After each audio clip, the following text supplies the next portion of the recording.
Making the Invisible Visible, Black Women 365 Days of the Year. Each day will spotlight a remarkable woman whose story has shaped Black, British or global diasporic history. Women whose achievements are too often overlooked. Through these daily short films, we create a living, breathing archive of leadership, creativity, resistance and legacy. Let's begin. Good day. My name's Michelle Mother Hubbard. Mother's obviously not the real thing, but because when I first used to perform, people would say, "What's your stage name?" Everybody had stage names then.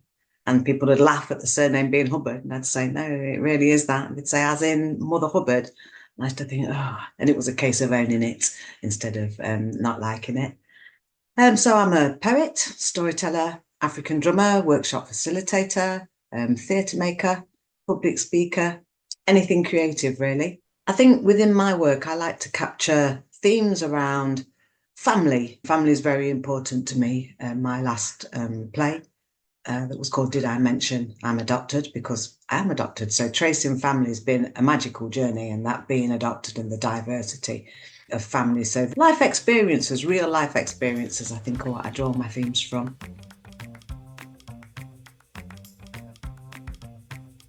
So my work looks like a bit of a mess, I guess, from the outside.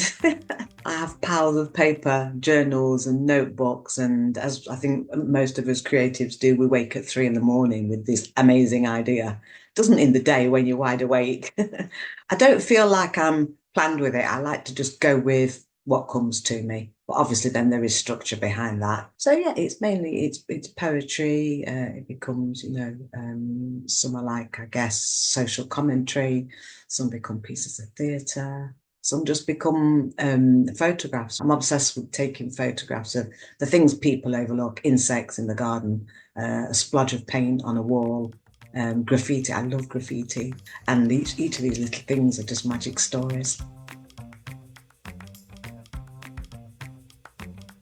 What stands out for me when I first went self-employed in 2006, Martin Glynn, Dr. Martin Glynn, as he is now, and he just sort of believed in me. And I said, but I get nervous.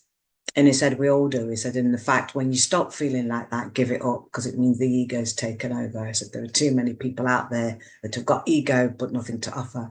Whereas you feel nervous because you're passionate about it. You care about what people think and how they receive your work, and you want to make sure that they get the message in what you're trying to deliver. And then I think the other thing is people you look up to and admire. I remember I became good friends with Benjamin Zephaniah, and we used to chat on the phone quite regularly. I used to do badminton on a Friday night, and he'd often phone me just as I'd come in, and we'd chat about anything and nothing. I performed a support act for him, and while we were waiting to go on, he sort of said like, "Oh, okay, right, I think I'm going to do this piece, not sure." And he seemed nervous, and I thought, how could Benjamin Zephaniah be nervous? He's amazing. Went on stage, did his amazing stuff, came back off, and then said to me, "Oh, was that okay? Did that come across all right?" And I thought, wow. And again, it was that permission to think it is okay to be nervous because he is, and that's fine. And another person that really made a difference to me along the way, I was lucky enough through a mentoring project via Apples and Snakes to be paired up with Dorothea Smart, and being able to meet with her, go down to London and her tell me about her creative practice and look over some of my work. And she told me about an amazing book called The Artist's Way by Julia Cameron.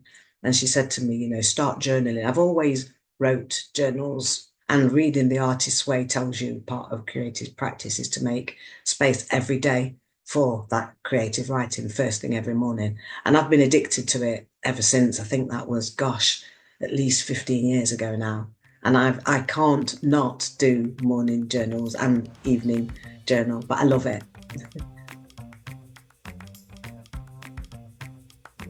Because the times we live in are, there's so much sadness, anger, I think jealousy, and this wanting to be like other people, wanting to have more, do more, be better, it can be quite negative. And I think that can happen in the arts as well. But I think that we've got, an opportunity or maybe a duty in the arts to try and be the hope, be the change, be the difference, and, you know, bring a light to our own lives and to the rest of the world where we can and how we can through our, you know, creative practices.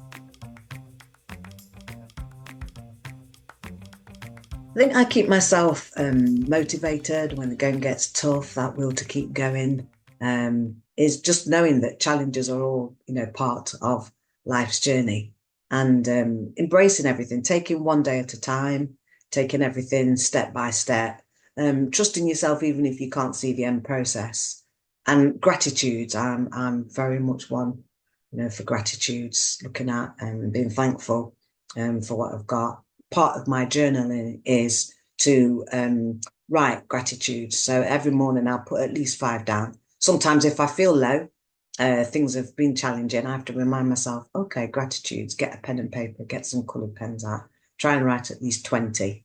And, you know, you can't not refocus yourself when you do that. I guess utilising your resources, your friends, your family when we feel isolated, because there's a lot of isolation now. And just remembering to connect, it keeps us going, especially when we've got good people in our lives that we can draw upon and that we're surrounded by. Thank you for joining us for today's story. Making the Invisible Visible is our commitment to ensuring that Black women's histories and contributions are recognised, valued and kept in daily circulation. Across 2026, we will continue to share these powerful narratives, 365 days of impact, brilliance and inspiration.